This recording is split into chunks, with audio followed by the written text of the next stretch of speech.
You're watching SKST Radio.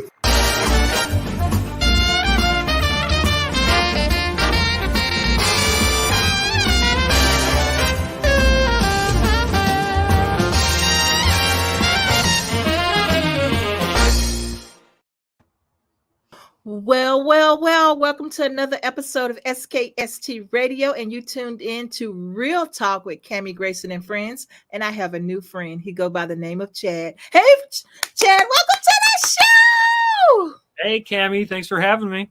Oh, yeah, absolutely. Boy, let me tell you something. You have a very impressive background, and you do these cool movies, and I'm just like you're one of your new number one fans, okay? Ooh, How about that?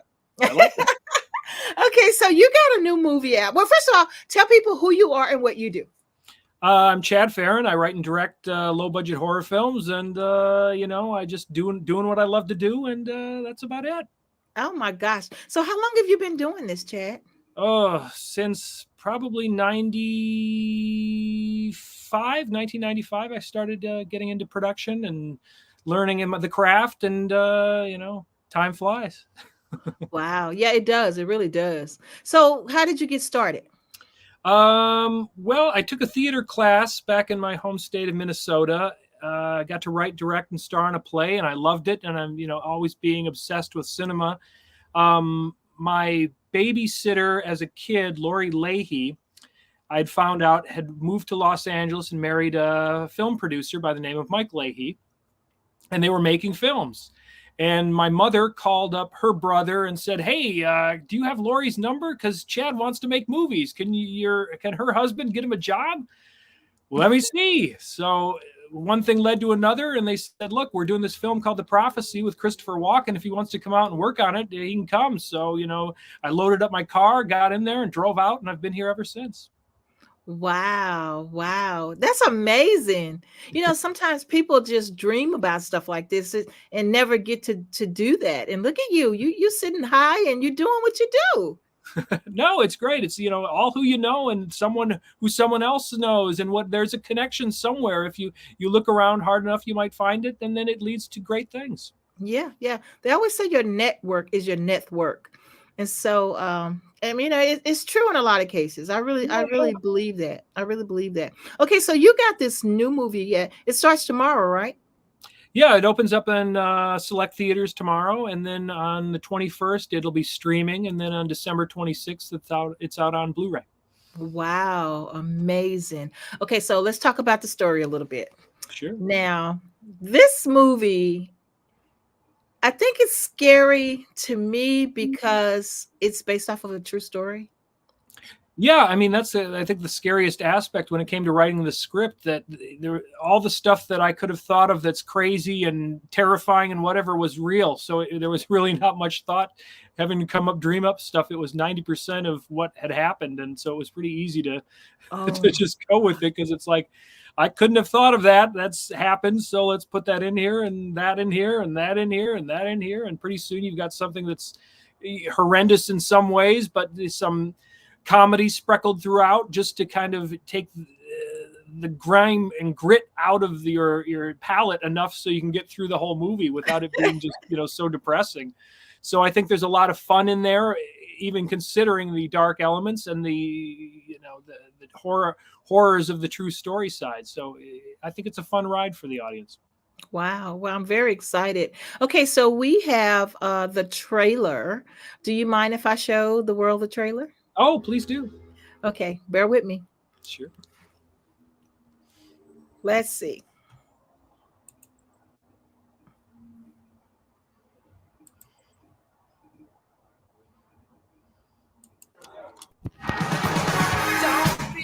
I love this song.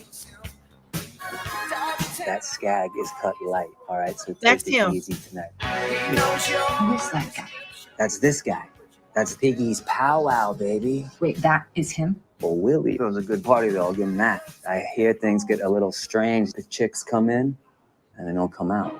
She works down here. I've seen her around before. When was the last time? What's it worth? 30 women have gone missing from Eastside. Last I saw her, she was getting into Piggy's truck. Call me Piggy. Kiki. So stinky here. That's Balthazar. I turned my mind on Piggy? Real weird fella. He has a pig farm, throws raves, partying on a pig farm. Can you imagine? Pleasure to meet you, Mr. Pickton. You hadn't told me about your amazing parties. You are the best host with the most. Nothing puts him on like the Pickman. You're Robert Willy Pickton? I'm David, his brother. Did he hit something? He's always running into something. Oh my God. Sooner or later, you're gonna have to own up to them feelings and how Mom messed you up. She done broke you like me, brother. Hey! Nobody's like your mama.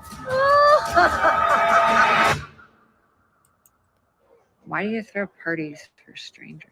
I mean, you know, I want to give the world fun, bring some joy into this world, you know?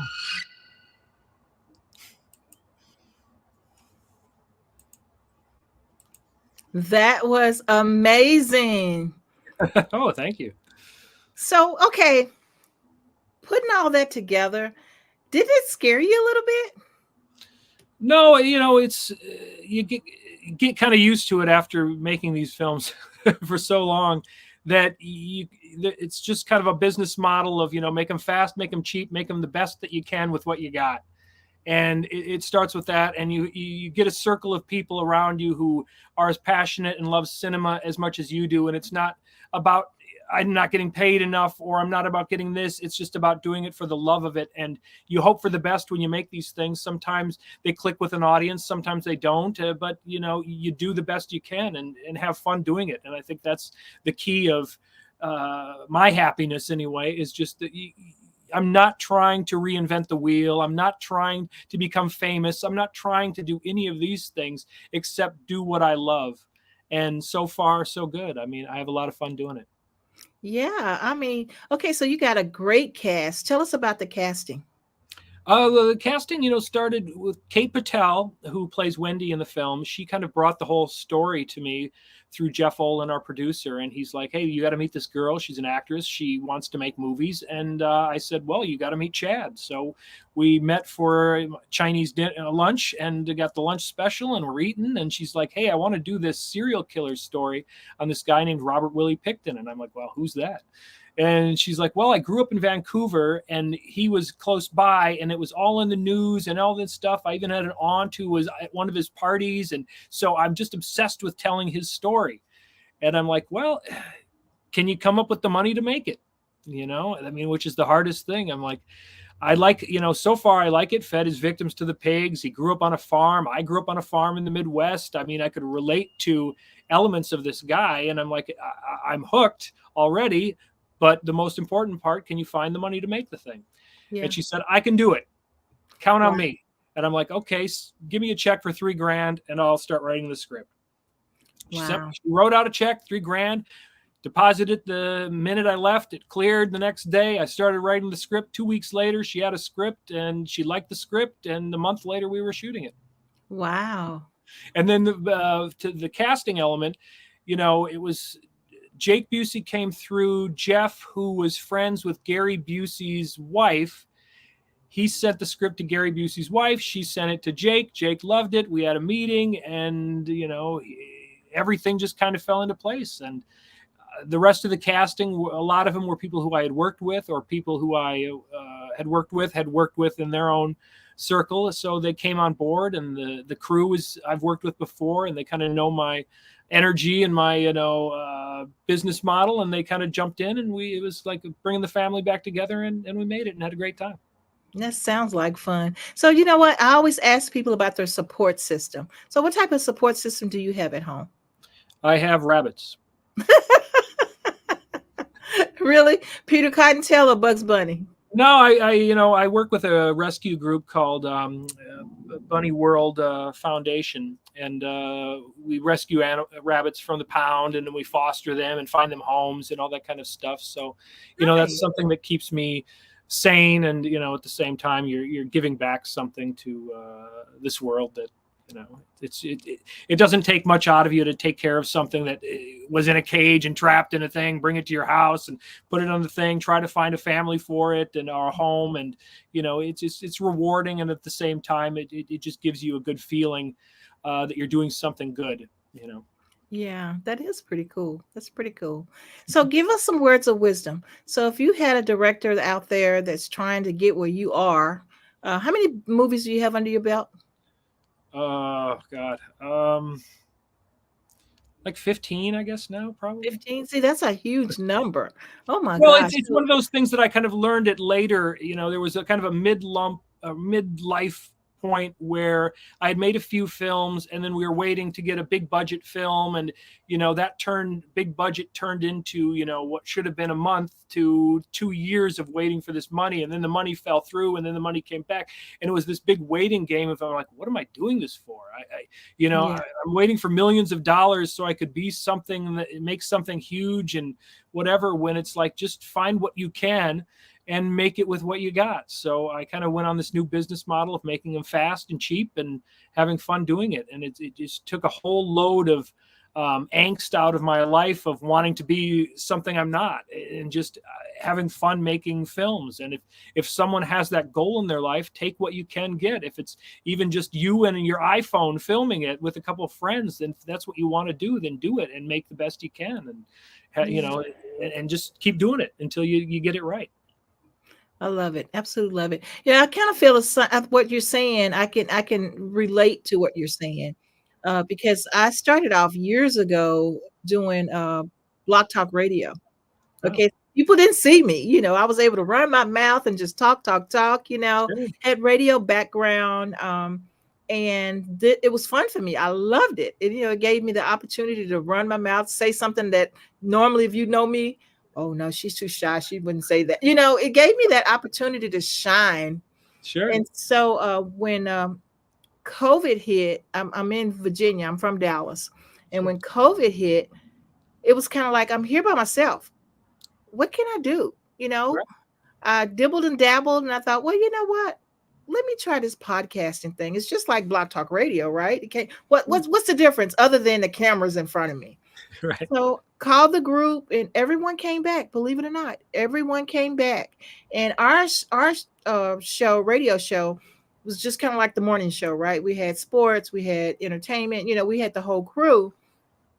But the camera was a little different for people, right? You had to actually get up and put makeup on. You have to actually get dressed. It's way different from what we were used to. And we did it probably from 2009 all the way to 2016.